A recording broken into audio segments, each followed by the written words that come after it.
This is Changeling the podcast.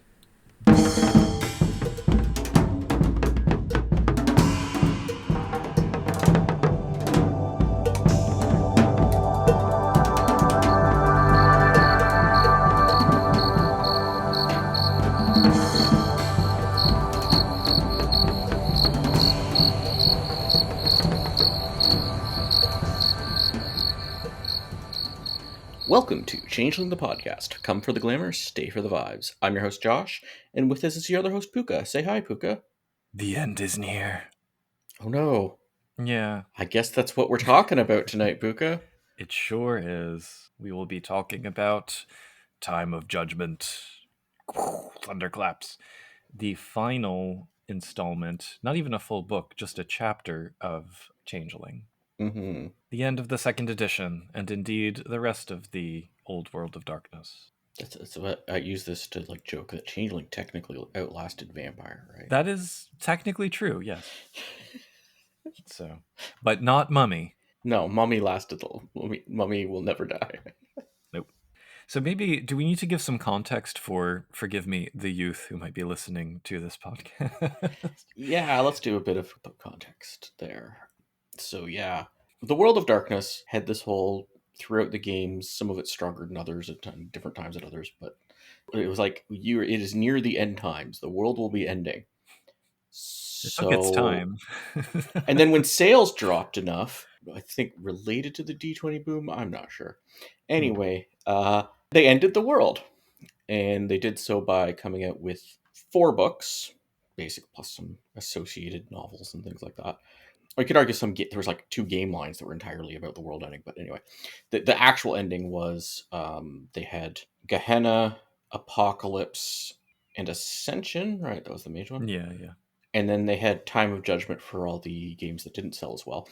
So those first 3 were full books about the ending for each of those, each for Vampire, Werewolf, and Mage, and then they had Time of Judgment for each game got a chapter.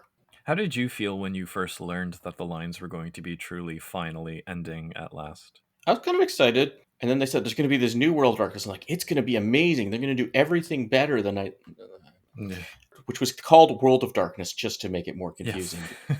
They didn't come up with a new name for the setting until I think it was Paradox's idea, right? To change. Oh, I thought it was Onyx Path, but whenever the second editions started coming out. No, That but makes sense, though, yeah.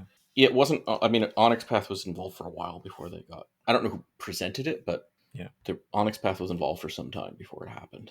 But yeah, so Yeah. what's now called Chronicles of Darkness came out, which is a different setting, although similar enough that they'd probably get sued for most of their game lines if they weren't the same company doing.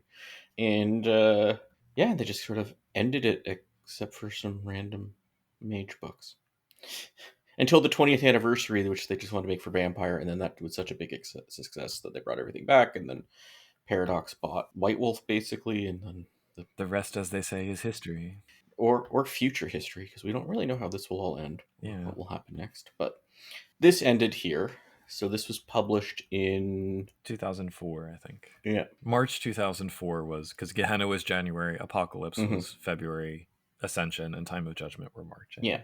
So I think if we talk about strictly chronologically the Changeling associated books, we've skipped some, but at least one. But that's fine. This was the Changeling proper. This was the last. Yeah. And it was like a big company-wide event where they brought in Demon to unify the cosmology and basically set up the pins just so they could be knocked down. And there was the news ticker on the website, and there were all the metaplot books. And I still feel a little bit betrayed. I mean, but yeah, I mean, I think kind of what you were pointing to, in terms of the state of the industry and everything, I understand why they did it. It was just, they went it with a bang instead of a whimper, which it takes some, I don't know if we can call it courage or not, but it takes something to do that. Yeah. And I'm not sure their goals for the new World of Darkness is, well, they just called it World of Darkness just to make it very confusing. People would say old and new World of Darkness just to try to differentiate them, but they never branding wise did that. Still would have been nice to get a full book for Changeling, but whatever. Yeah, but and Wraith. Well, Wraith got its full book Wraith beforehand, but it got one way before. That Yeah. was Ends of an Empire. So yeah, I forgot. Yeah, Wraith got another full book before the rest of them did. Maybe that was inspiration. I don't know. Do Yeah. you want to give like a brief overview of what the book is? I know we're just going to be doing the Changeling chapter, but just say what's the other Yeah. chapters. So, in addition to Changeling, it covers Demon the Fallen, Hunter the Reckoning, Kindred of the East, and Mummy the Resurrection. And there's kind of a demon flavored frame story. And Mm-hmm. the introduction, I think, basically just says with more words what you just did, spelling out kind of like, yeah, we've Mm-hmm. been building up to this for a long time, so we're going to keep our word and actually end the world, push the reset button. Yeah. Yeah, but there's no like through line between the Mm-hmm. chapters in this book. They're all kind of self contained. This was they think there's enough fans of the 5 games to sell it. Right. That was the through line. And they were right. So, Yeah. among the authors, we have Pete Woodworth in here. I don't recognize any of the other names in relation to Changeling, so I kind of assume he just wrote it Mm, on his own. well, there's another name for Changeling, but in this one, Oh, I'm not looking at the developers list. yeah. But among authors, I mean, there's other ones I've seen, like Chuck Wendig did a bunch of stuff. yeah, or like Greg Stoltz or whoever, but Yeah, I don't know. Michael Goodwin. Yeah, It's unclear. yeah. I don't actually know who wrote the Changeling chapter, or if it was one person, multiple people. Well, Pete was certainly involved Yes, because, it was at least Pete. I don't know if there was yes, anyone else. Pete et al. Yeah. Also, in the introduction, we have a list of inspirational media, which is like, okay. This was it doesn't say for which games, and you're like, well, I'm guessing Neverending Story. Which game are they saying that one's for? But no, they say Neverwhere's for Changeling, but they don't say Neverending Story. As I'm like, okay, I Yeah, guess that's for Mummy, right? And then why I not? didn't know that David Duchovny was in The Rapture. I never heard of this book before, that movie before I saw this. Add it to the watch list. Also, it maybe goes without saying, but this is a very storyteller focused book because it's essentially about how Mhm. to, I'm going to say, coerce your gaming group into running a chronicle where the world ends. Because I know that for everyone I was gaming with, none of us were ready for the old world of darkness to end, but I guess there must have been some folks out there who were. Well, he didn't have to end it. Like It's I true. said Yeah. repeatedly, they don't. They're not going to take away your books, right? It's just no new books. But And we'll get into that a little bit because some of the scenarios for Changeling in particular do kind of leave things, I think, mhm. satisfyingly open ended in some ways. Yes, then one of them doesn't count as an end of the world in my book. That's another story. So let's dive into the Changeling chapter. Let's do it. Chapter 1. Endless winter. I love that it starts with a quote from Neil Gaiman's The Sweeper of Dreams because that is a creepy ass story. I love it. And it's the day True Thomas lost his voice is the opening fiction. Yeah, so we have Caradwen the Fox Yeah. Pooka, presumably resident at Taranar, having an incident with one of her cantrips at a sledding party that's been chaperoned by True Thomas. This was written by a fur, I'm guessing. Potentially. So she talks about how when she tried to like do a hopscotch cantrip while sledding or whatever, the dreaming seemed to retreat, and when she looked at the hill, she just saw a big nothing. And then True Thomas starts muttering about the end and winter, and she gets freaked out. Mhm. It's also another one of those fictions where it's a puka, and the unreliability of the narrator is repeatedly highlighted. So Yeah, I'm always with those kind of things. I'm like, the way they're told, I'm like, there's a little bit of Puka ease in there, but not much. it's enough straight talk that I'm like, it's like Kithbook Puka. It's like, are any of the problems with Kithbook Puka people might have just it was completely fabricated? Mm. And maybe So she sorry. spent a point of willpower before recounting all of this. Yes. Well, I mean, there's definitely parts that seemed pretty important. So. Yeah. So True Thomas loses his power of speech during one of Queen Mab's like dinner parties and says there are no more stories to tell. And then he gets thrown in the dungeon for refusing to tell tales, but Mhm. Caradwen visits him and learns that endless winter is coming. Quite abruptly, it seems. So, what do you think of the art of True Thomas here on page 20? Yeah, it's a choice. I, Nice top knot. it doesn't really fit the rest of True Thomas we got earlier in No. previous books. I think this is called art direction. Did not. It's fine pictures. Yeah. So anyway, that's the opening fiction. It's fine, I guess. Makes Queen Mab. Was it Queen Mab who threw him in? Yeah. Makes her seem extra terrible. Uh, Well, again, with the metaplot situation, it's unclear how much war in Concordia is supposed to be going on right now, so she might mm-hmm. just be a bit grumpy. Yep. Maybe she's been battling. So then we get introduction. Little Where it's, summary of the Fae and their struggle to keep alive fragile notions. we get a meta plot summary of the whole David thing again. Yeah. But also the Fomorian thing Yeah, and that's true. the Triumph Cask of Sorrows, that MacGuffin that we really never get any solid details Yeah. on.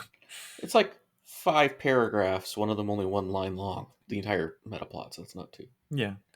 And compared to some of the meta plots for the other games, that's refreshingly brief. Yeah. So if you wanted to do a retcon game and go back to 2003, 2004 and run a chronicle, you have everything you need right here on page 21. Yeah. And then we get to, this is the third time I've properly sat down and read this chapter. Yeah. And I think this is the first time I've actually understood what they're doing. This is a confusing setup, but we'll get into this. Did you notice, incidentally, that page 21 acknowledges flat out the difference of opinion about whether winter should be banality or dark glamour? Mm-hmm. It's like, yes, finally, thank you. Yeah, Confusion it's in not game as well as out. like, don't conflate them as it's the same thing like some other Yeah. books did. But But I do think the description where they talk about the Fomorians, if they come, they will rule with absolute power and cruelty, is the line. That is mm-hmm. a nice, like, dark glamour and banality simultaneously kind of idea.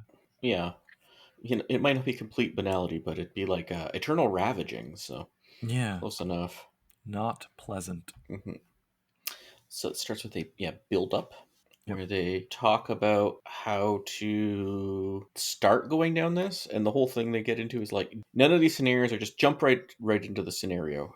They all seem designed for like you already kind of have a chronicle going. Mhm. Personalize it. Yeah, even if you start a chronicle with the goal of making the end of the world, don't make it about the end of the world right away. Yeah. They then give us elements divided into 3 sections that you can incorporate to create a mood of like Mm-hmm. apocalyptic eeriness and impending horror. So under foreshadowing, the first few, there's prescient nightmares that characters have, and it's like, oh, the end times are coming. And you can reinforce this in the setting with introducing the red star, which we've seen allusions to it in the books, but not really like spelled out what it is, and it doesn't really get much better here. But Yeah, the most was in Denizens of the Dreaming, but yeah, it's a thing that's across the world of darkness too, so it's kind of a weird. Like it was a vampire it's a thing, big red star that appeared, and everyone noticed. but not humans. Right. So it must be spoopy. Mhm. Then prophecy fails, where just soothsay doesn't really work. Or alternatively, as you say, just shows you doom and nothing else, just horrible Yeah. doom. Errant trods, where trods become unstable and unreliable and dangerous. The silver Mhm. path might not be where you thought it was. And dreams deferred, which is just that people aren't sleeping well. So, shortly before starting the read of this, I rewatched the Next Generation episode Night Terrors. Mm, And even though it's maybe not a great episode, that whole notion of like what not dreaming can do to people was very much on my mind. And I was like, yeah, that would be kind of freaky. mhm. So then there's Imminent Change, the Rising Storm, where phenomena are clearly out of the ordinary. Oh, just to be clear, these are ideas you could do. It's not saying do all these things in your chronicle. Yeah. Yeah. So these will be introduced later. Like for each of the scenarios, they say, "Oh, you should consider Hmm. introducing these 3 or 4 elements from Yep. this list of 10." So there's cantrips in flux, where they're either shadows of their former selves or much more powerful than usual. Shallowings, where the autumn world and the dreaming overlap without warning. And tabloid life, where humanity itself begins to notice that things are kind of out of the ordinary, which causes society to fray and paranoia to rise as the mists blur, Hmm. which I kind of liked. I think that's a good aspect. Yep. And then judgment has come, which the storm breaks, which sounds like it should be the apocalypse scenario, but this is still before the Yeah. apocalypse scenarios. Yeah, the world fills with panic and riot and religion. Hmm. We have the death of the new, where the human capacity to devise anything original is lost. I feel like that's a lot deeper than this little 3 paragraph write up really gives it credit for, and I wish there was like Hmm. an entire game around that. Yeah. What glamour and banality is from this chapter? I think it's deliberately all over the place, or Yeah. Well, that's lots fine. of options for different tables Hmm. takes on it. Then the mists and flux, where they might completely evaporate around a changeling, exposing them to the world, or grow too strong, causing them to be Hmm. ignored by mortals or shunted into the dreaming. And last but certainly not least, we get the tithed ones at last. We talked Yep. about these a little bit previously, but they're presented here as the mortal souls displaced by the Shi. They come back very powerful and very angry, hunting down and And assassinating. they're like super ninjas. Yeah, basically, yeah. But maybe working for the Fomorians. And maybe just a Fomorian trick as well. Hmm. Or maybe not for the Fomorians, but yeah. Anyway. Yeah. So those are the elements. We then also have this little write up about direction, where it's kind of like, oh, it's up to you as the storyteller whether or not you want to have the hope of spring or not in the end, and the level of glamour that you want to Hmm. have in the game. There's a dying dream, which is glamour's fading, or blaze of glory, which it's just what it sounds like. Hmm. But Blaze of Glory, be careful not to make it Yeah. just be like, oh, everything's better now. Yeah, there should definitely be a sense of foreboding, and even if you come out the other side, it's not going to be like Hmm. it was. And overall, I don't know that I would ever run an apocalypse game, or apocalyptic, I guess I should say, because I would run Hmm. werewolf. But I think it's decent advice overall about keeping it personalized, definitely. I would use a bunch of this. Like, I don't know if I'd run an end of the world game either, Yeah. but I like throwing in like World of Darkness in general and Changeling in general has had this, but it's like I think this gives you more ideas for like you can still edge the clock towards Doomsday even if you never hit strike 12 in your Chronicle, and Yeah, yeah, yeah. I think there's some nice ideas here on how to do that. Yeah. And then we get some scenarios. Yep. So we get the Crown of Shadows. The meta plot ending. Yeah, the Concordia metaplot ending. My biggest complaint about this, it's about Concordia. It's not about the world. Yeah. Doesn't even have a little blurb at the end with somebody taking over the world. Like that's not the end of the world. That's the end of Concordia. There is a blurb though that Milget has set his sights on what comes next, so he might Oh, okay. eventually try to take over the world. But yeah, Yeah. it doesn't really incorporate that directly. Okay. So how if you want to understand listen to our War in Concordia and other episodes talking about it, 'cause I don't think we should give too much backstory to explain this. This will be Yeah. Well, I mean, so the stuff that we haven't yet been told is that, and I think this kind of contravenes War in Concordia a bit because the Mhm. implication there is spoiler: the secret identity of Nile Peacemaker is that he's David. But Yeah. Though I think this is the way they were bringing it up, it could have gone either way. This is mm, the it's going yes, terrible. yeah. So in this version, Nile Peacemaker is probably not David because Milka has Yeah. apparently been keeping him captive. I'm not exactly sure how he orchestrated this sequence of events, but basically, Hmm. Fairlith is running things and facing a lot of challenges. Milga gets David to come out of his stupor long enough to abdicate to Fairlith in his right mind, heavy quotes on that, so that just as she makes this impassioned speech before the Parliament of Dreams, Caliburn appears in front of her, and it's like, oh, she's been chosen. I'm like, how did he time it that perfectly? I'm not exactly clear on Hmm. that. Anyway, he then moves into the palace to be her counselor and gets power of Faeterni over her. He then releases David and becharms him into believing Fairlith has stolen the throne through witchcraft, so that he comes and slays her. In turn, he challenges David to a duel, slaying him via his champion or right hand man, I guess. And then he ascends the throne and begins to bring winter in. So that's Yep. the broad strokes. So what'd you think of that story? I'm generally not a fan of like Blofeld level master planners or like Xanatos Gambit or anything like that, Hmm. or foes who just seem to have every unassailable advantage. Yep. I guess though for players who like political games. So I think what was difficult for me in this is sussing out the player's role. Yeah, that's I think if there was like a prestige streaming drama made today of Perfect. Changeling the Dreaming, and this could work great for like a season or two, right? But unless you're playing, you can't even be like a king or queen, and for this to work, like player characters king or queen, like this is just not. The main character is the bad guy who's Yeah. it's like Richard the Third, but if Richard the Third had a happy ending or something, like it's not. Ugh. It's Yeah. the player characters have no role in the story, so that's my Yeah. problem with it. Interestingly, now that I'm like sitting here talking about it, something that occurs to me for a possible, I don't know, way forward.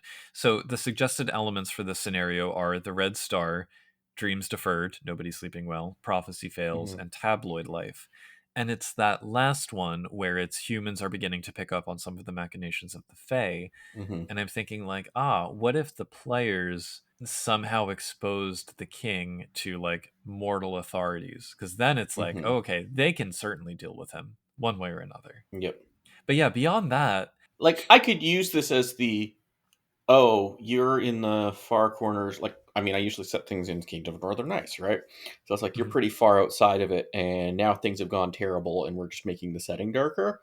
right, Sure, but the players wouldn't know most of this stuff had happened. right, They right. just know this guy's in charge now, and things are going terrible. You Like, kind of have to have already had your game involved with the meta plot in order for this to hmm really be pulled off but well. also, what are they supposed to do? Like with this, this doesn't. Yeah. Do we get stats for Melch in an earlier book? No, Yeah, we did yeah. not.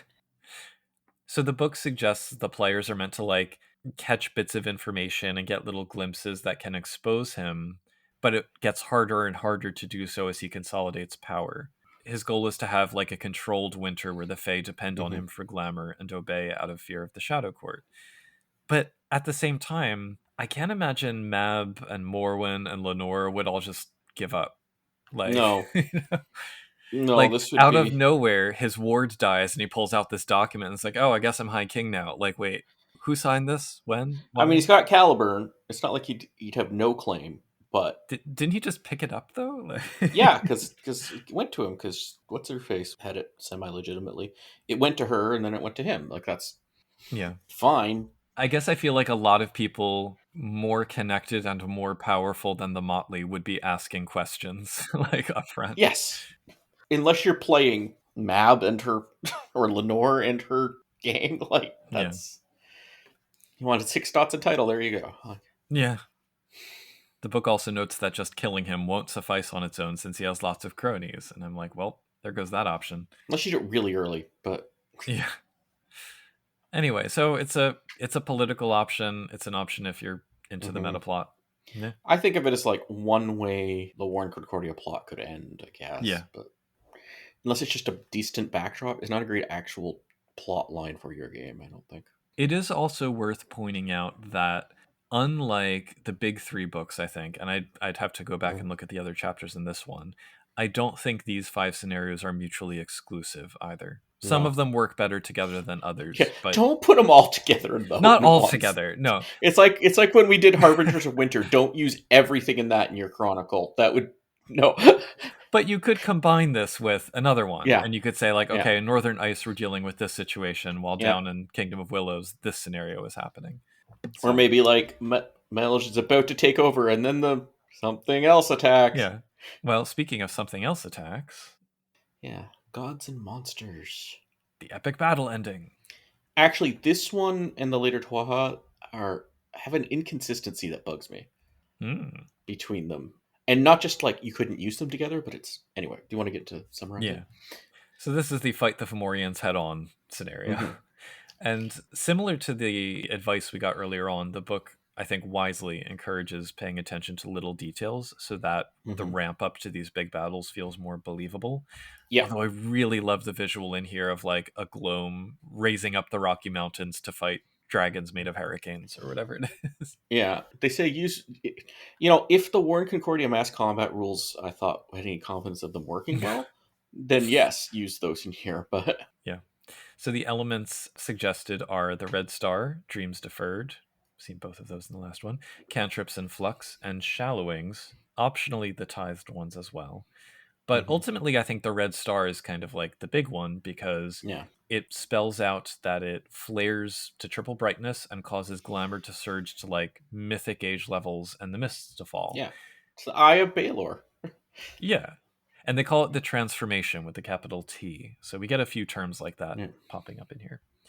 Humans and optionally prodigals fall into a deep sleep for a full week as soon as it's safe for them to do so before waking up to a new world where basically the, I guess, far dreaming has come to Earth.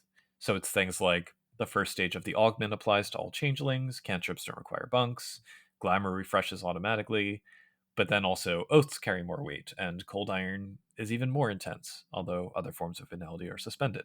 Mhm. There are numerous forces that come together, Battle of Five Armies style. The book suggests as possibilities ancient Inanime, restored nations of Nunyahi, hordes of Adin, legendary Chimera, and ultimately they're all kind of brought together and sorted into whether they would stand with the Tuatha or the Fomorians. It's not really spelled out how this would be determined. I don't Mm-hmm. know if it's like an inner nature thing or something. Yeah, I did this weird like let's turn it into American Civil War thing with like brother against brother or something. Which Yeah. They were like, your former Red Cat best friend might now be set against you. Mhm. But then the Fomorians turn up, and Yep. then it's an all out battle game. Mm-hmm. Although they need not actually be on the battlefield, except maybe the White Court. It's And I mean, I think if there's a little sidebar here, it says, "What about the Tuatha?" And that's what makes me. Mhm. We'll get into that. Yeah. Well, I kind of like the sidebar because it's saying they Yeah, shouldn't be front and center because otherwise the characters will necessarily take backstage. yeah, it's That true. being said, how could they not at this scale of conflict? Well, it's Like, also since we have another story about making the Tuatha front and center, like, well, yeah. and it also says, "Oh, they're too powerful. The players wouldn't have any influence." And I'm like, then what? Anyway. There's also the suggestion not to let this turn into Feyhammer 30K. So shout out to certain Discord members, Mm-hmm. and to allow story and character to take If precedence over like moving miniatures around on a battle although map. if Paradox did want to create a war game based on Changeling Dreaming around this scenario with the little figurines, I think that might finally get me into buying those. So Potentially, I would do it. I would do it if they mashed it up with a remake of the Arcadia the Wild Hunt game. yeah, If they could get that to work, then I'd be in. Making note on the side. Okay. Um, yeah, so the outcomes, a lot of them seem to hinge on the Triumph Cask of Sorrow. yeah. I wish we got Keys of the Kingdom that would tell us what was in the how that Yeah, actually works. if only we gotten that. But it said that the cask can burn half the world to ash, and the Fomorians, if they are triumphant, will use it so that they can rule as tyrants over the rest. The Tuatha might be victorious by bestowing the cask at their children's darkest hour. I do like the trope that evil can never be completely destroyed, so the Fomorians can only be driven back to the deep dreaming. And I'm like, Mm-hmm. yeah. Although they can be driven further than that. I mean, where did the Tuaha go? They went further than the Deep Dreaming, right? So Well, they went to the deepest, I suppose. yeah, And then there's also mutual annihilation, especially if the war drags on long enough that mortals pay enough attention and start trying to use weapons of mass destruction. So, I feel like if those are going to stop the Fomorian anyway. yeah. Well, then it's the whole world is ash rather than just half. Mm-hmm. So the book suggests attending to how much in the thick of the action you want the characters to be. It's a good Mm-hmm. opportunity to bring together lots of old allies and friends and even frenemies, and having the appropriate moment to drop the plot device of the cask. If the two sides haven't annihilated each other, the transformation slowly reverses, but humanity is now aware of the Fae for good or ill. So this is one of the more reasonable, the world will Mm-hmm. carry on kind of scenarios. Yeah, I still don't quite understand why they do the mists thing and like all the mortals are asleep along with most prodigals, and then they just wake up in the middle of the fight. Anyway, The timing is unclear. My sort of yeah. read on it was when they wake up, like the battle hasn't yet started. They're just kind of Mm-hmm. like in this new glamour soaked world, and then the Fomorians come. But Yeah, yeah, it's unclear. I think they could have just not done them falling asleep, and they're just in this glamour soak world, and they're like, "What's going on?" And then change the config. Oh, this is what the plot is. Oh, wait, there's the Fomorians. Like, I guess maybe anyway, because like they had to go to sleep so that all these changes could take place, because otherwise their disbelief would force it back. I don't know. I don't know. Yeah, it has some sort of metaphysical argument that I don't really. It's like, but them Yeah. being asleep made it work. Anyway, So that's that one. yep. And then we have pick your poison. The banality ending, where science takes over completely and squashes dreams. And then gets into, but it's only some science, obviously. At least it says science is only bad when it tells you something's not true. And then it's like saying things like, oh, people are so much less inclined to do art or anything creative now than they were back before science. I'm like, no. Anyway, that was... I mean, I will say, higher education, they certainly are pushing STEM at the expense of a lot of the stuff that I teach. Sure. but it's not like inventing STEM is what, Yeah, of like, course. back in the, like, STEM itself is not the problem, for sure. no, and that's a pretty recent push too. Yeah. Like, they're talking about, oh, the invention back before science was a thing. People died a lot younger. But no, but also saying everyone was more creative and artistic and they spent more time doing art. I'm like, Yeah. I really don't think that's true, but Yeah. In any case, suggested elements for this one include dreams deferred, cantrips in mhm, flux, and shallowings. I would say, as a scenario, it kind of relies on an established fragility of the dreaming mhm, and having science be oppressive. It also requires another capital letter term, rift, that finally decisively separates the dreaming mhm, from the autumn world for mortals, either abruptly or slowly. The suggestions include things like science proving that life on other planets is impossible or that life mhm. after death is impossible. I think of it like a banality resurgence. It's like Yeah. a momentous worldwide event that's just so banal it completely shuts off the dreaming forever. I think the suggestion here, you could strip out the science focus and it still work. It Yeah, would be the same. Yeah. yeah. That's what I would do. But And then the choice becomes to either make do in this new world or find a way to reestablish the connection to the mhm. dreaming. Yeah, So, it's like a bigger shattering. But yeah, you also get these zones of banality where you just simply forget who you are if you're in them. There's nothing you can do. Yeah. yeah. There's notes that the dreaming does have a self preservation instinct that can help characters realize what's going on. So, like, Mhm. helpful Chimera turn up to give clues. We finally have a reason for House Liam to pull its weight, where Yep. Fey wise in the ways of mortals can help spell it out. And then there's a note which I think should have actually been front and center where it says, "Oh, this story can be like very localized, like rather than being a Yeah. sweeping Concordia spanning story, it's like, oh, maybe this is just your town where your freehold is." And I think that is what could make it work best. Yeah. This is one of those, like, as written, I don't like it, but it takes very few tweaks for me to go, oh, if I were to, Yeah. I could see myself maybe doing this as like a. Yeah. Cuz it's these are the themes that I come to Changeling for, frankly. Is like Hmm. those more nuanced interactions between belief and disbelief, humanity and the Fae. Hmm.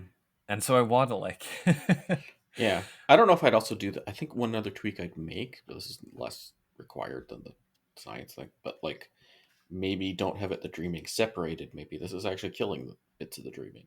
Mm, It seems yeah, more like you can't just retreat to the dreaming. No, the dreaming's getting hurt by this too. yeah.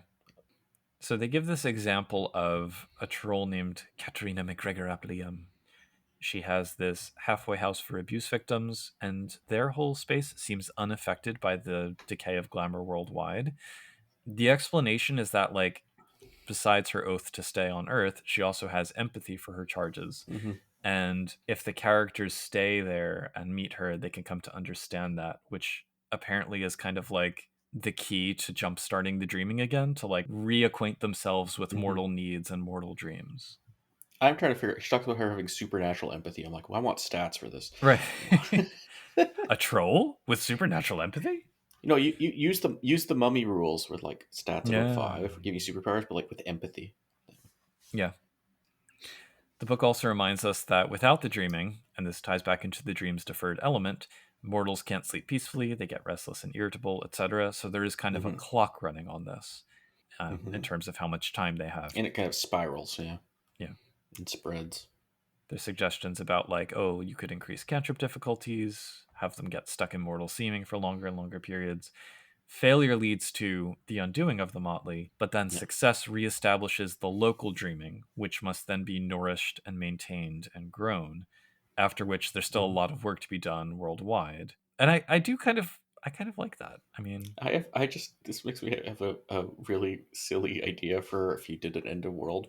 So you start out in C20, and then you end up with like 2E magic, like banality rules and stuff, and then it like eventually gets to like 1E where you can't even call upon the weird anymore. and cantrip cards. Yes. I don't I don't know if bunk cards really is increasing banality, but that's No. Yeah, that would be interesting. Changeling, the retconning. yep. I wish this one didn't lean so heavily into the anti-science stuff Hmm. because without Yeah, that, it's like the framing pisses me off, but the actual. yeah, the meat of it, I'm like, yeah, this, I think it's good for small scale and or Mm-hmm. meditative local level games, which are the kinds of games that I like to run. But Mm-hmm. it doesn't really model what a fully banal world would truly look like. Yeah. Because you'd have these little individual, what are they called? Refugia in biology, when it's like the last place a population lives. Mm-hmm. So you have these little isolated pockets which have to coordinate with each other.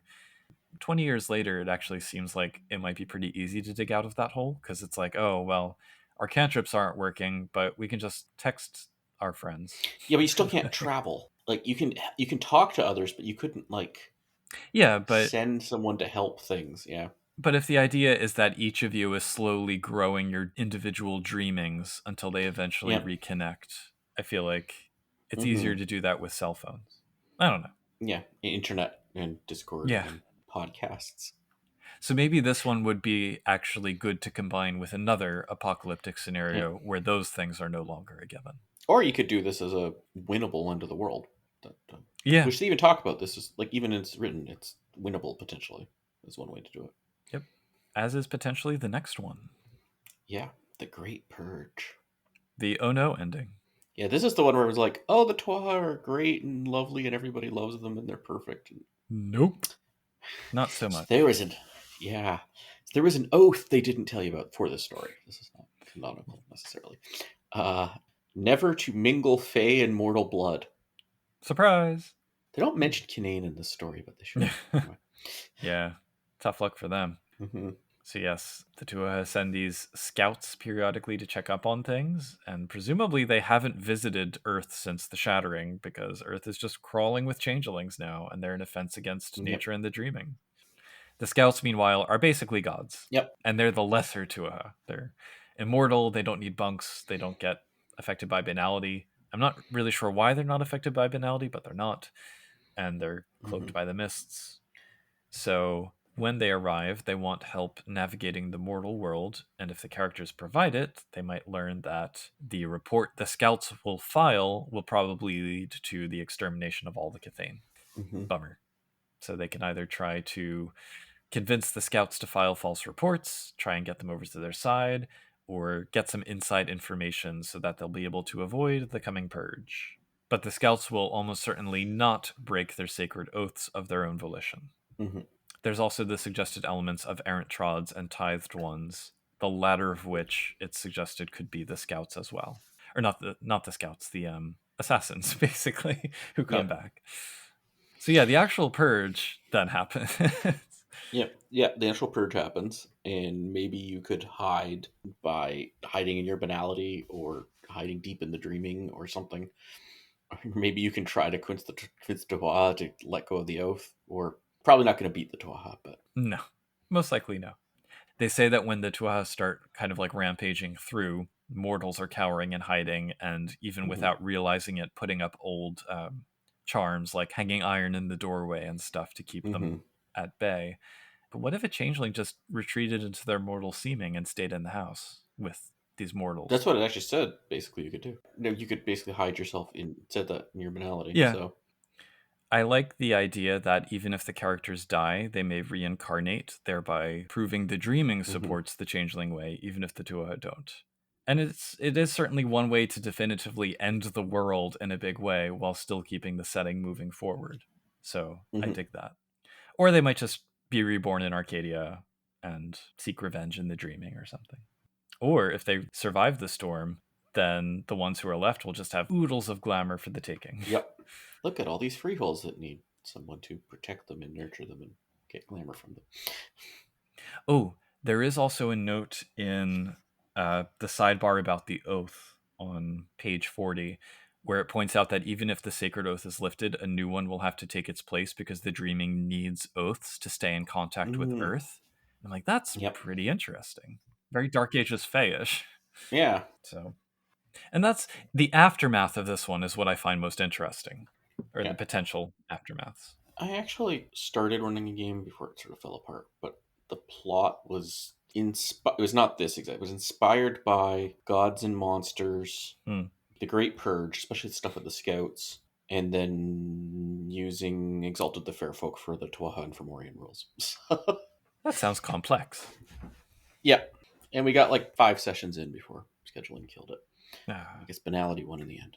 that's still beating the average, I feel. Mm-hmm. Last but not least, Starlight Exodus, which I feel like isn't that like a '70s band or something? I was thinking of Starlight Express, the Andrew Lloyd Yeah. Webber musical. Ah, that's what I was thinking of. Yes. It's the mega happy ending. Kind of. Bittersweet, at least. Yeah. Yes. The possibility of leaving the autumn world behind forever. I think this is the least annoying way to use dice. Anyway, let's go. Well, it all becomes clear why he's around. I don't Mm-hmm. mind dice. I think dice is No. fine. The suggested elements for this one are the death of the new to highlight the rise of banality, prophecy fails to highlight the hopelessness of remaining on Earth, and the red star because as mass exodus seems more necessary, it can become a guiding star. Wait, did all these have Reddit star? The purge did not, Ah, okay. and neither Could did have. pick your poison. I don't think all 10 got used. I think like the Mm-hmm. mists and flux doesn't appear for any of them. Mm-hmm. So the overview of this one is that as Earth gets more inhospitable to glamour, the Fae feel pulled elsewhere. And then apparently Dice has been busy going from freehold to freehold, spreading the doctrine of leaving the autumn world, at least for now. And this oath, the oath of the unknown road, which creates phylacteries, lich style, I think. Mm-hmm. They're called foci, Yeah, not instruments. Yep. your facial now lives in this object. And then Dice carries this figurine that opens portals, and I like how every time someone pulls out the figurine, it makes a thunderclap. I would just, Mm-hmm. if I were the Pooka holding that, I would just be like every few minutes, like, I want to get like a spatula that has that effect. perfect. Yeah. Cumulonimbic pancakes. Yep. So when the portals to Arcadia are opened, there will be guides summoned, but only for those who have been oath sworn and are willing to make sacrifices. The thing is, generally I play somewhat suspicious characters, and Yep. if my character hadn't met Dice before, this would all seem very much like a trap. And I don't know if that's bad necessarily. Like me as the writer, me as the reader, just of this story, I'm like, I think this is a trap. Right, it's like waiting for the other shoe to drop. It feels Like, like a bait and switch and like a clever yeah, of violating expectations, but just being straightforward and not a trap. yeah, which still works for me. I mean, Yep. And the heart of the story is really around what's being left behind because there's Mm-hmm. not some big thing to confront, just choices to make. And restaurants giving about a month of Yeah, yeah, planning yeah, and yeah. deciding if you're going to do it. And Just don't die in that month because there's no time left to reincarnate. I was like wondering, is like, are people taking their babies, like using kenning to be like, okay, is my baby Well, yeah, sort of? I think there's a lot of different directions you can go. So the ones they provide are whether or not to rescue non-awake changelings, like either ones who haven't yet Mm-hmm. awakened or have been undone, whether to try and free ones who are trapped, such as in mortal prisons, and I'm totally on board with a jailbreak game. Mm-hmm. Dauntain, they're still Fae, can they be redeemed? And then mortal connections dealing with all of those. So like The one thing they didn't bring up was Leon Han. right. Well, yeah. I mean, there's a lot of loose ends and questions. And I think it's interesting when you think about the composition of a table. Each one Mm-hmm. is going to be unique and have its own kind of set of connections to be managed. So, this scenario provides an interesting way to examine each of those in Mm-hmm. turn and be like, oh, actually, how's this going to work?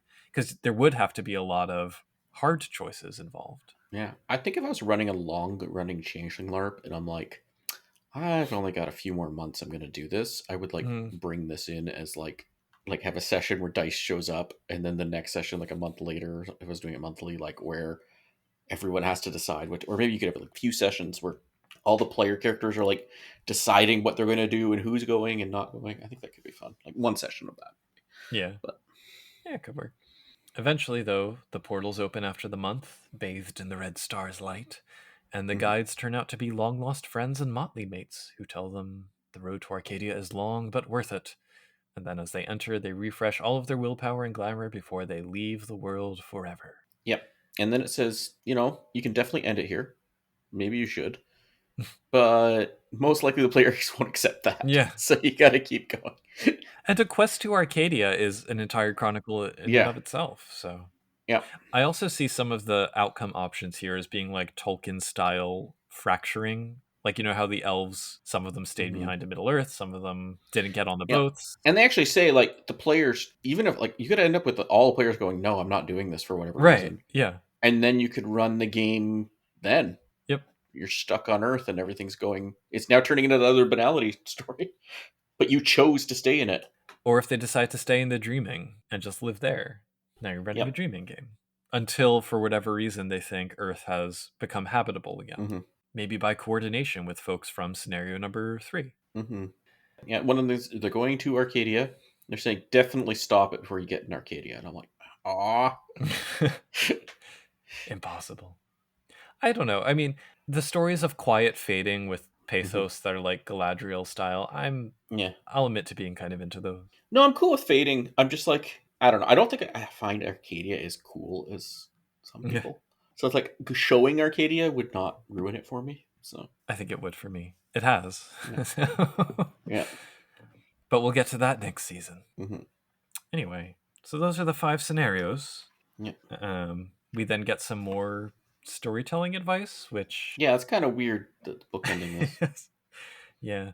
I gather a lot of this is supposed to be scenario agnostic, like, or Hmm. not even scenario agnostic, it's just kind of general storytelling advice, but with the overall assumption that storytellers will want to run an end times Yeah. game.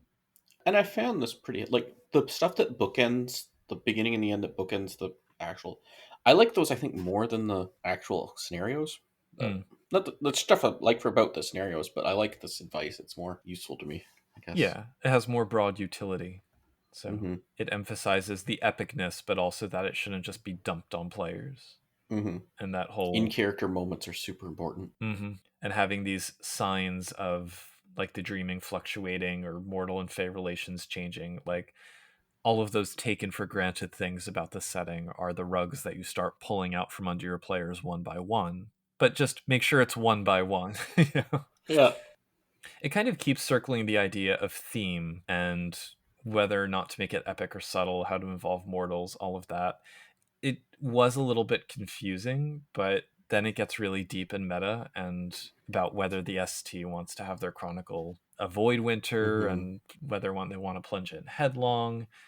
There are reasons why winter is happening that are suggested, such as science, or Kithane ignoring their charges for too long among mortals, imbalance due to Seelie overreach, or just simply their time on Earth is up. So, like, Hmm. overall, I suspect this section would have landed a lot better if it were longer in a full book. Like, if Hmm. this were the last chapter in a Changeling Yep. dedicated book, it would have gotten the space it needed. Yeah. I'd also kind of like to read the last paragraph just in its Yep. entirety. Absolutely. So, after all of this advice, and this is the last paragraph we got for Changeling for 13 years, Changeling the Dreaming, that is. It's titled Waking Up, and it says, a world without dreams. It's a difficult concept to contemplate. A world where wishes and hopes don't exist, where children don't throw coins into fountains or blow out their birthday candles, where Santa Claus is never conceived and the space under a bed can only be empty. There's no music, only silence. Without hope, without longing, without delight, laughter and sorrow dry up and fade away. There's nothing left but a bleak existence that only becomes more so. We hope that the plot devices and ideas presented in this chapter help you plan a spectacular chronicle, but they're ultimately just tools. If we are to take anything from the Fae, it's that dreams are the heart of a story.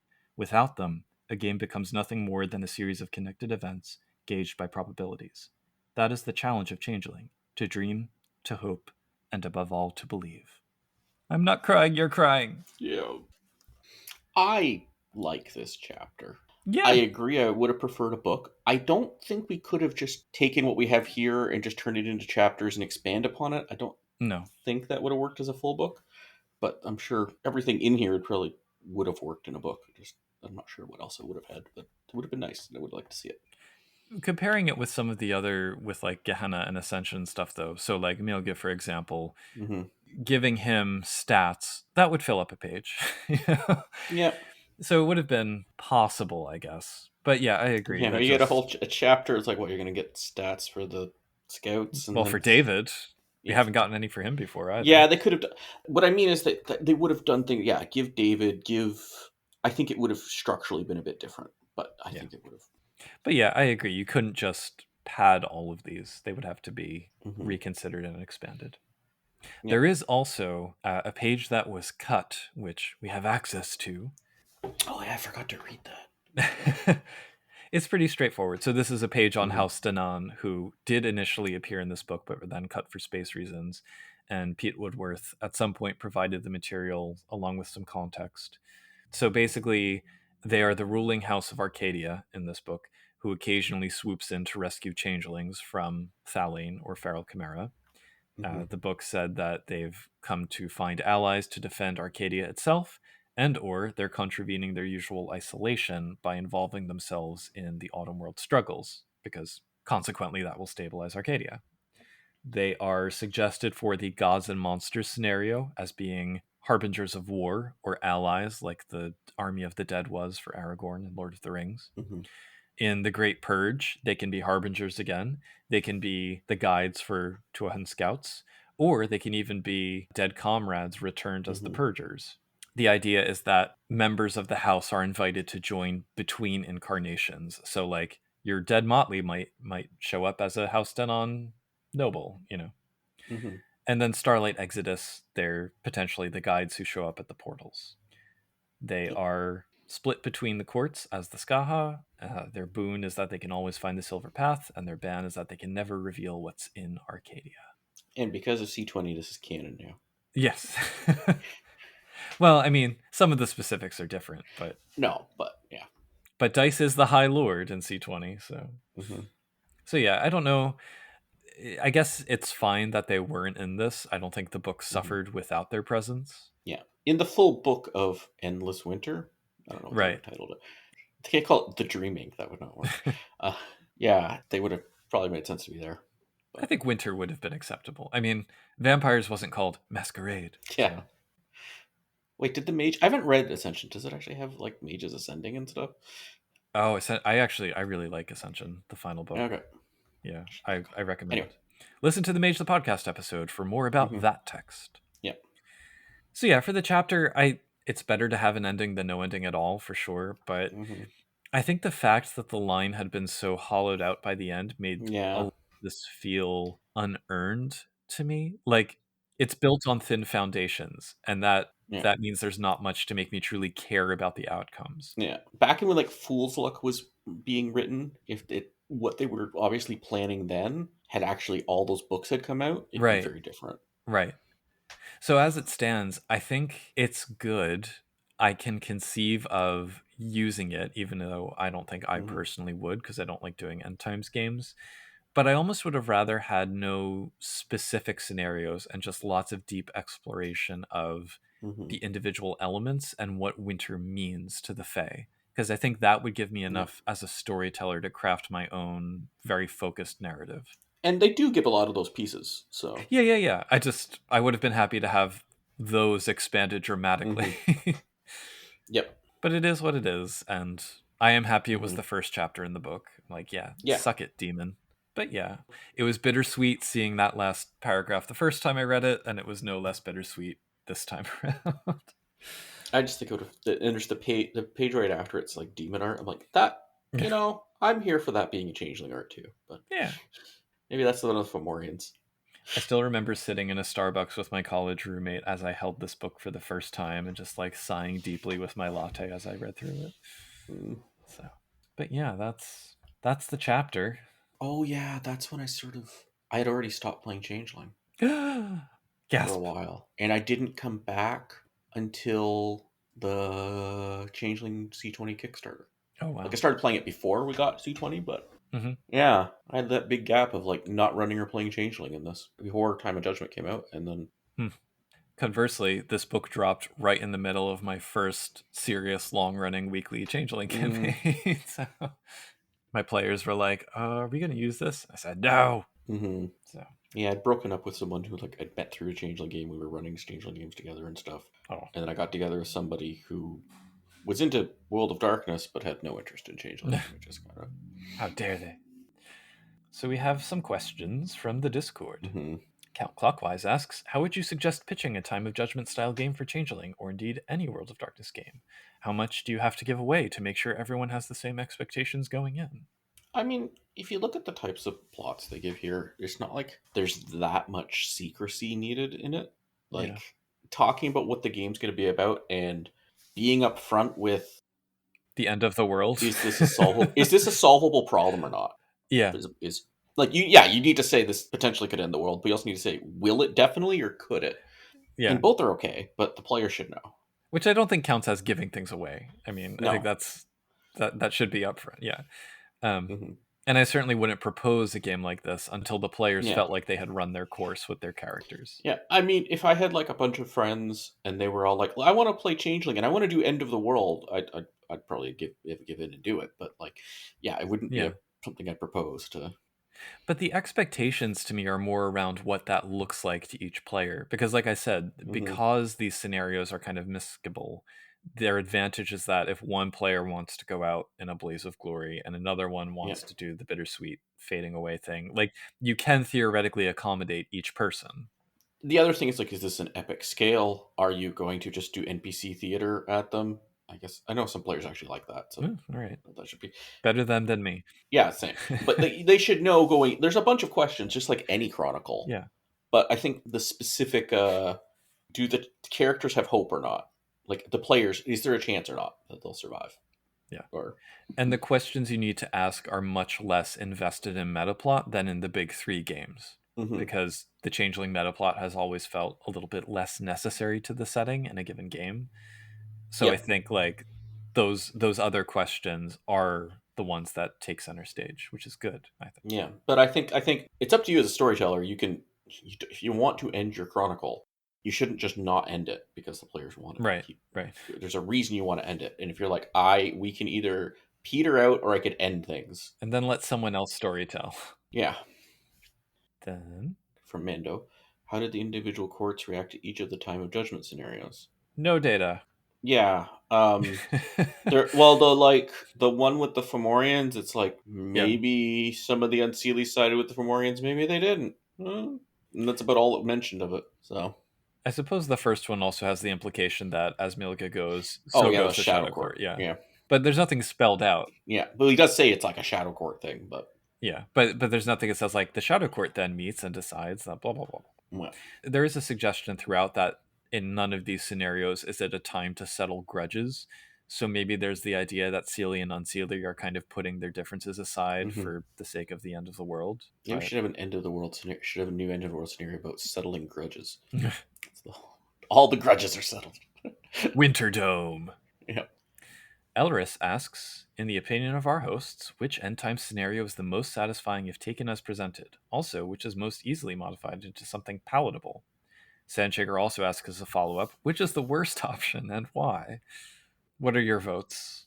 Okay, so for the best, I mean, I find most are palatable in some sense, but the pick your poison, Mhm. that seems the one I'd lean to is for playing or running. Well, especially for playing. Running, I could tweak it whatever I want with things, but for it was like presented without the science thing. Take out the anti-science stuff, which wouldn't even necessarily be in the chronicle, right? It's not like the players. And now the banality says it's because of science. Like, Yeah. who would say that, right? So yeah, I'd say that one. And then the worst option and why it's that first one. Mm. And I've already articulated like it's just NPC like the players have no role in it really. It's just Yeah. something that happens at most in the blackdrop. It's not, but if it's a plot, like the actual plot in the game, that's terrible. And it doesn't end the world. Yeah. It's the basic thing it's supposed to do is end the world. So It ends the government. of one place, yeah. For me, well, pick your poison could go either way. I think it could either be like the best or the worst, depending on how you do it. And either way, you're going to have to put some work in, but I think it could become one of the most satisfying. But aside from that, I do like Starlight Exodus, and I dislike Gods and Monsters because I'm not Hmm. really into the cosmic level battle stuff. So, Yeah, yeah, I'm that's more me. mid on both. So. But like you said, I think all of them are palatable. I don't Hmm. think any of them are truly horrendous. But all of them I would also tweak if I was running it. I Oh would yeah, not run any of these as written at all. yeah. And the But book encourages you to do so. and they've already given me inspirations for things that aren't even end of the world. So Yeah. Mondo asks, what are your thoughts on the tithed ones, and how do you think they could be implemented in non-Time of Judgment Chronicles? Aside from referring you to Harbingers of Winter on the Storyteller's Vault, mhm. I like them as a sudden and dangerous foe, but I would want their nature to always remain unclear. So they Mm. might be the souls displaced by the Sidhe and empowered by presumably Fomorians, or they might be something else entirely. That's Yeah, my I don't like them as what happened to the souls of the she. Like the souls of the she coming back and being angry, I like, but the details they give, I don't like for that. Like, why do they have bodies now, and why didn't the she need? yeah. I have this idea. Maybe I'd write up at some point. I've sort of started writing up, but we'll see. Where they come back like the she and start taking over bodies and create this endless cycle of retribution and Irony. whatever. Yeah, like that could be cool. But like, why do they get a body if the she needed them, but their body? What? But Yeah, that's what I like though, the idea that this is what the she think they are. You know, yeah, almost like it doesn't matter what their true metaphysical origins are. It's like this is what the she believe. yeah. I mean, running them. The idea of tithe ones, I like. Mm, Like, or you have basically changeling the lost right. with the tithed ones being the lost and the she being the fetches. Like, Kind of, yeah. Seb, how do you feel about the roles of the Twaha in the time of judgment's nearest their progeny? How do you feel about the inability to fight the Fomorians head on? I like the Tuatha being just as dangerous and nightmarish as the Fomorians, just in a different way. Mm-hmm. Didn't mind that at all.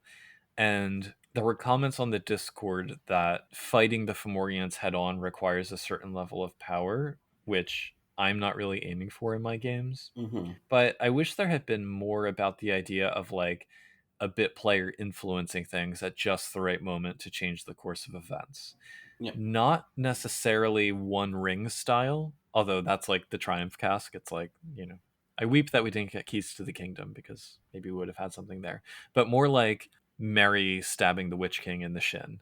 That's the kind of like moment Yeah. that I would want to see in a big battle game like that.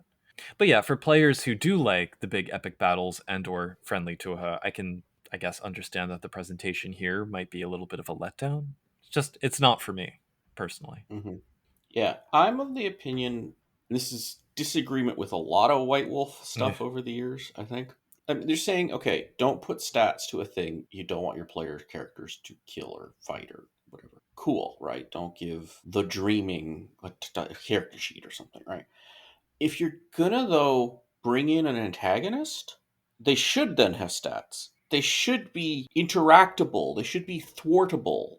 And just no, they're godlike beings and you can't do anything. I don't like Mm. that, especially in Changeling. Like I don't want that. So like that's why I've been like using coming up with stats for Fomorians and Twaha, and if I'm gonna use them in the game, they'll have stats.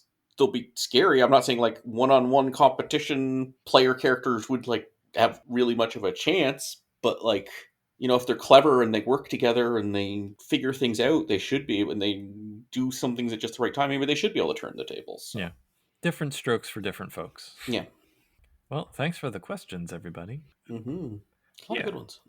It's a momentous kind of Yeah. thing to be commenting on, so, you know. Mm-hmm. I mean, this is the most per page in Changeling I think we got of Yeah, I think Chris things. Howard beat it at least once. Okay, So, maybe not dreams. Maybe not dreams and nightmares. That was yeah, 3 episodes, and that but too. Yeah. yeah, this was like a dreams and nightmares chapter. Nah, it might even be a bit more than one chapter of dreams and nightmares. But Yeah, anyway. it is quite swole with ideas. Mm-hmm. But that's the end of second edition. Mm-hmm. And all the other, I just find it funny. Everything else in this book is revised. So what edition is this? Yeah. So yeah, you can find us at changelingthepodcast.com. You can listen to us or watch the picture of it while listening to us on YouTube for Changeling the Podcast on YouTube. We have a Facebook page, Changeling the Podcast. You can send us a toot on Mastodon at changelingpod at dice.com. Please join us on Discord if you can do Discord, discord.me/CTP. Please check out our Patreon, and if you have a few bucks to spare to help us, that'd be very helpful for Changeling the Podcast on Patreon. And you can always send us an email too. People have been doing that. Podcast at changelingthepodcast.com. And all links will be provided in the notes to this episode. Yep. And once again, I'm Josh. I have been Pooka. Oh, shoot. I forgot who I am. All's well that ends well, still finds the crown. Whate'er the course, the end is the renown. If we're going to get meta about what Changeling as a game means to its players, perhaps the third scenario, Pick Your Poison, is indeed the truest option from this book. For over a decade after the end of 2nd edition, fans kept the game alive in the local dreamings of their own tables, in conversations and gaming groups, on forums and message boards, or even just in their memories. And at the end of that winter, spring came again in the form of the 20th anniversary edition. Continuing that tradition as the wheel spins onwards, we hope this podcast will be a refugium of dreams, fostering connection and discussion, as well as the ongoing creation of new material for the line. To that end, we're very grateful for the support of our listeners. You're all deserving of cumulonimbus pancakes and associated delights, but the finest of meteorological breakfasts are reserved for our patrons, who are Derek, Dorcadus, Oreo, Razcaboose, Sandjigger, Sija, Terry Robinson, and Tricerabeth. Extra special thanks to them. If you too would like to get a shout out at the end of each episode, please consider signing up for our Patreon at www.patreon.com/changelingthepodcast. You can also help us out by leaving a review on the podcast listening platform of your greatest convenience and or telling others about our show. Stop by our Discord at www.discord.me/ctp to take part in conversations around where we'll be headed in Season 3. However much you feel like participating, we offer our deepest gratitude for your listens, and until next time, keep on dreaming.